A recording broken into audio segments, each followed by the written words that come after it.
খাবার ঠিকই খাচ্ছেন, কিন্তু হজম হচ্ছে না। সমস্যা হতে পারে আপনার খাওয়ার অভ্যাসে। চলুন জেনে নেই হজম শক্তি বাড়ানোর 5টা সহজ অভ্যাস। হাত দিয়ে খাওয়া।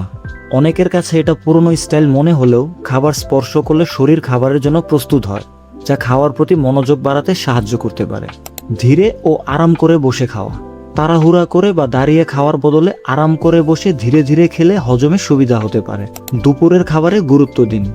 অনেকের জন্য দুপুরে তুলনামূলক ভারী খাবার খাওয়া আর রাতে হালকা খাওয়া বেশি আরামদায়ক হতে পারে। খাওয়ার পর অল্প মিষ্টি। কিছু সংস্কৃতিতে খাবারের শেষে অল্প মিষ্টি খাওয়ার প্রচলন আছে, তবে খুব বেশি নয়। খেতে খেতে মোবাইল আর অতিরিক্ত গল্প কমান। মনোযোগ দিয়ে ধীরে খেলে অনেক সময় অতিরিক্ত খাওয়াও কমে। সবচেয়ে বড় কথা, ধীরে শান্তভাবে আর ভালোভাবে চিবিয়ে খাওয়া। এটাই হজম ভালো রাখার বড় অভ্যাস। আপনি কি খেতে খেতে মোবাইল ব্যবহার করেন? কমেন্টে হ্যাঁ কিংবা না লিখুন।